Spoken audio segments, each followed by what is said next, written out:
Movie की शुरुआत होती है वेस्ट वर्जीनिया के एक सेंटोरियम से। वक्त है 1974 का। यह सेंटोरियम डिफॉर्म लोगों के लिए बनाया गया है। जो भी डिफॉर्म लोग यहाँ रहते हैं वो बर्थ डिफेक्ट की वजह से डिफॉर्म हुए थे। उसी वक्त डॉक्टर ब्रेंडन आते हैं और डॉक्टर एना को कैदियों के बारे में बताते हैं। लेकिन कुछ डिफॉर्म लोग डॉक्टर एन को पीछे से पकड़ लेते हैं और उनके बालों में से एक हेयर पिन को निकाल लेते हैं। डॉक्टर ब्रेंडन और डॉक्टर एन आगे बढ़ते हैं। तब डॉक्टर ब्रेंडन डॉक्टर एन को इल्लीगल ब्रदर्स के सेल में लेकर जाते हैं। वो 3 ब्रदर कोई और नहीं बल्कि 3 फिंगर, सॉटूथ और 1 आई होता है। डॉक्टर ब्रेंडन बताते हैं कि ये तीनों भाई मिसेस हिलिकर को एक जंगल में मिले थे और इसी वजह से इन तीनों को इलीगल ब्रदर्स कहा जाता है। जब ये तीनों भाई मिले थे तब ये अपने पेरेंट्स को खा गए थे। उसके बाद डॉक्टर उसे सबसे खतरनाक पेशेंट के बारे में बताता है। ये तीनों अभी बच्चे थे लेकिन बहुत खतरनाक थे। वो कितने खतरनाक थे इस चीज का अंदाजा इस बात से लगाया जा सकता है। उनमें से एक अपनी 2 उंगलियों को खुद ही खा चुका था और इसलिए उसका नाम 3 फिंगर पड़ा। एक ने अपनी एक आंख निकालकर खा ली थी और इसलिए उसे 1 आई कहा जाता है।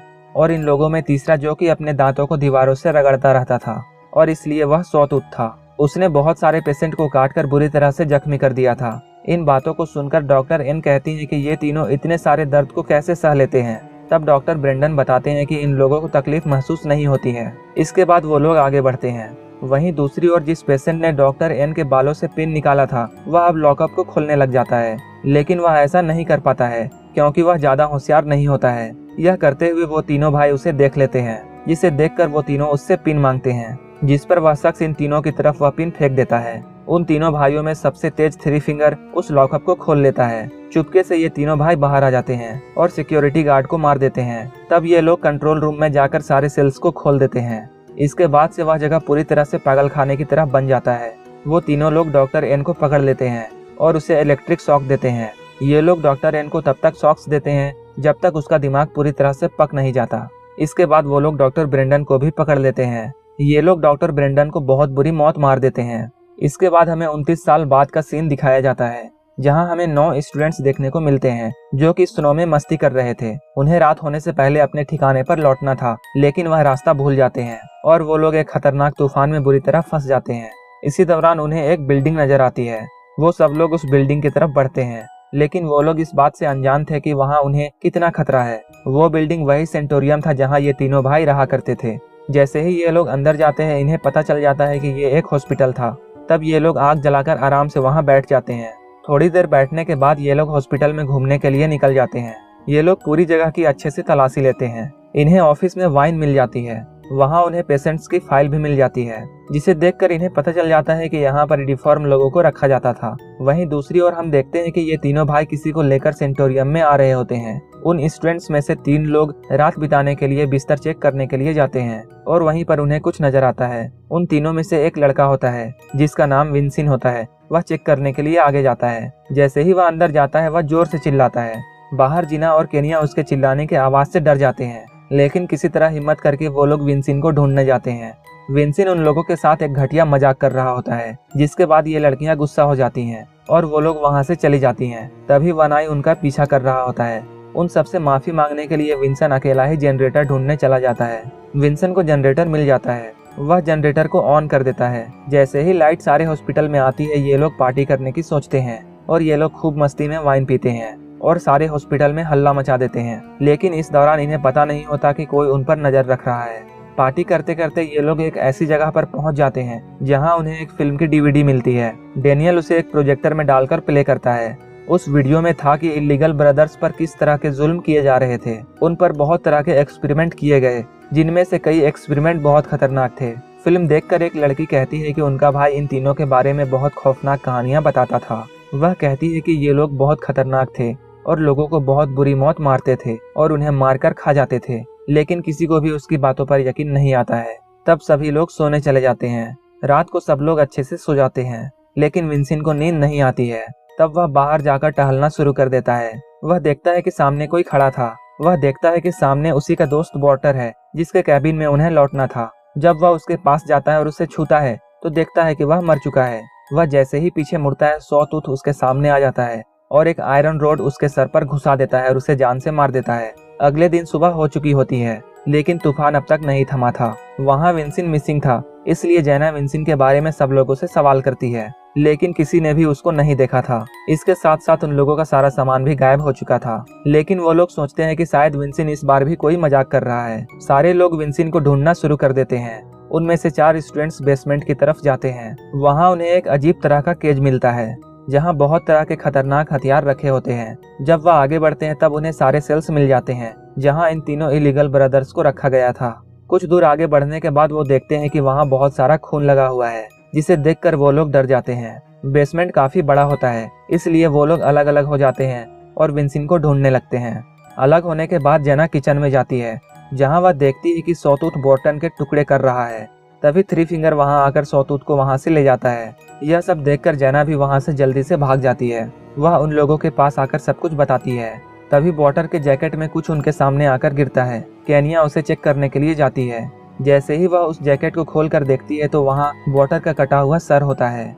ये तीनों उसका सर देखकर काफी डरे हुए होते हैं। तभी ये तीनों भाई क्लियर के गले में तार डालकर उसे ऊपर खींच लेते हैं। तब काइल जल्दी से आकर उसे पकड़ लेता है। वह उसे बचाना चाहता है, लेकिन उसके खून से वह पूरी तरह नहा जाता है। इतनी कोशिश करने के बाद भी वह काइल को नहीं बचा पाता है। उसका सर धड़ से अलग होकर गिर जाता है। यह देखकर वो लोग वहाँ से भागने की कोशिश करते हैं, लेकिन उनकी स्नो मोटर्स चल नहीं रही थी क्योंकि इन तीनों भाइयों ने स्नो मोटर्स की स्पार्क प्लग निकाल दी थी। यह सब होता देख इन लोगों को कुछ भी समझ नहीं आ रहा था कि अब क्या किया जाए। उन्हीं में से एक लड़की जिसका नाम लॉरेन होता है, वह स्केट चैंपियन थी। वह डिसाइड करती है कि स्केटिंग करते हुए वह मदद मांगने के लिए आगे जाएगी। तब वह मदद लाने के लिए वहाँ से चली जाती है। बाकी सबके पास गर्म कपड़े नहीं थे। गर्म कपड़े नहीं होने के कारण ये लोग आगे नहीं जा पाते हैं। तब ये लोग इंचार्ज ऑफिस में खुद को लॉक करने का प्लान बनाते हैं। तब ये लोग जल्दी से भागकर ऑफिस में जाते हैं और खुद को अंदर से लॉक कर लेते हैं। अपनी सेफ्टी के लिए इन लोगों के पास कुछ नहीं था। बेसमेंट में इन लोगों ने बहुत सारे हथियार देखे थे, इसलिए कुछ लोग उन हथियार को लाने के लिए नीचे जाते हैं। वहाँ पर थ्री फिंगर इन लोगों के पीछे पड़ जाता है। तब ये तीनों जल्दी से जाकर एक केज में छुप जाते हैं। जब थ्री फिंगर वहाँ से चला जाता है तब ये लोग बाहर निकलते हैं और वहाँ से बहुत सारे हथियार ले जाते हैं। दूसरी तरफ वन आई ऑफिस के दरवाजे में छेद करके केनिया को पकड़ लेता है। वहीं पर एक दूसरी लड़की सॉटूथ के हाथ में ब्लेड मारती है। तब सॉटूथ उसे छोड़ देता है। इधर ये तीनों बेसमेंट में से भाग रहे होते हैं। सबसे पीछे डेनियल होता है। तभी सॉटूथ डेनियल को पकड़ लेता है और उसे किचन की तरफ ले जाता है और वहाँ ले जाकर उसे बांध देता है। जब ये लोग ऑफिस पहुँचते हैं तब देखते हैं कि डेनियल उनके पीछे नहीं है। इधर ये तीनों भाई डेनियल को जिंदा ही काट रहे होते हैं, जिसकी चीखें सब लोग सुन सकते थे। इन लोगों के ऑफिस में बहुत बहस होती है और लास्ट में ये सब लोग उसे बचाने के लिए चले जाते हैं। तब काइल देखता है कि ये तीनों भाई उसके मसल्स को काटकर उसे तेल में फ्राई करके खा रहे थे। यह देखकर वे लोग सोचते हैं कि वो डेनियल को नहीं बचा सकते हैं। तब वो लोग डिसाइड करते हैं इन तीनों ब्रदर्स को वो लोग ट्रैप में फंसाएंगे। ये सोचते हुए ये लोग उन पर अटैक कर देते हैं और उन्हें एक सेल में बंद कर देते हैं। तब काइल उन्हें जलाकर मारने का फैसला करता है, लेकिन केनिया उसे ऐसा करने से रोक देती है।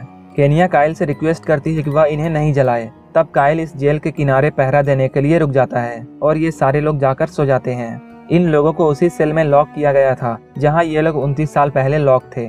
उन लोगों के लिए सबसे अच्छी बात यह थी, जिस पिन से इन लोगों ने उस लॉक को खोला था वह पिन अभी भी वहीं पड़ी थी।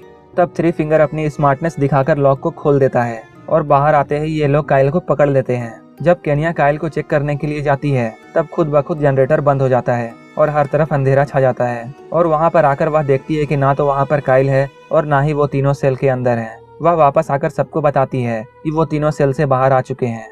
उसी वक्त कोई दरवाजे पर आ जाता है जिसका फेस कवर होता है। वो लोग समझते हैं कि शायद ये थ्री फिंगर है, जिसे वो लोग बड़ी बेरहमी से मार देते हैं। वो लोग उस शख्स को इतना मारते हैं कि वो जान से मर जाता है। उसे मारने के बाद ये लोग उसका फेस देखते हैं तो उन्हें पता चलता है कि वो थ्री फिंगर नहीं बल्कि काइल था, जिसकी जुबान कटी हुई थी। उसे देखकर वो लोग वहाँ से भागने की कोशिश करते हैं, लेकिन ये तीनों भाई उनके पीछे पड़ जाते हैं। भागते भागते ये लोग उनके रूम्स तक पहुँच जाते हैं जहाँ पर इन लोगों का सामान भी रखा हुआ था। वो लोग अपने गर्म कपड़े पहनकर खिड़की से बाहर आने का डिसीजन लेते हैं, लेकिन वह एक सेनेटोरियम था और इसलिए सारे विंडोज सील्ड थे। और वहीं पर उन्हें एक टूटी हुई खिड़की मिलती है, लेकिन उस खिड़की के पीछे बहुत सारी बर्फ जमी हुई थी। सारा उस बर्फ को हटाने लगती है, लेकिन उसी वक्त वो तीनों भाई भी वहां पहुंच जाते हैं। थ्री फिंगर दरवाजा तोड़ने की बहुत कोशिश करता है। थ्री फिंगर के बाद अब सॉटूथ उस दरवाजे को तोड़ने की कोशिश करता है। इतनी ही देर में सारा बर्फ से एक रास्ता बनाने में कामयाब हो जाती है और वो लोग वहां से बाहर निकल जाते हैं, लेकिन जेना बाहर नहीं निकल पाती है और वो वहीं फंस जाती है। सॉटूथ ड्रिल लेकर उसे मार देता है। बाकी तीनों जान बचाकर वहां से भागते हैं, लेकिन वो तीनों भाई भी इन लोगों के पीछे आते हैं। सॉटूथ ब्रिजिट को पकड़ लेता है जिस पर चाकू से वो उसके हाथ पर हमला करती है। तब वो उसे छोड़ देता है। दूसरी तरफ हमें लॉरेन दिखाई जाती है, जो बर्फ जमने की वजह से मर चुकी होती है। यहाँ सैड मोमेंट ये है कि रोड उसके सामने होती है, लेकिन तूफान की वजह से उसे नजर नहीं आया और वो हिम्मत हारकर वहीं बैठी रह गई।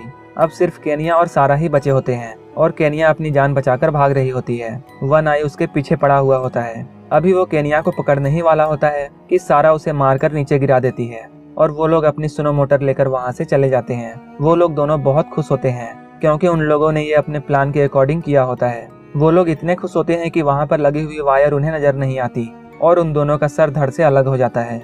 तब थ्री फिंगर वहाँ आता है और उनके सर उठाकर वहाँ से ले जाता है और उनकी बॉडी वहीं पर पड़ी रहती है और यहीं पर यह मूवी खत्म हो जाती है।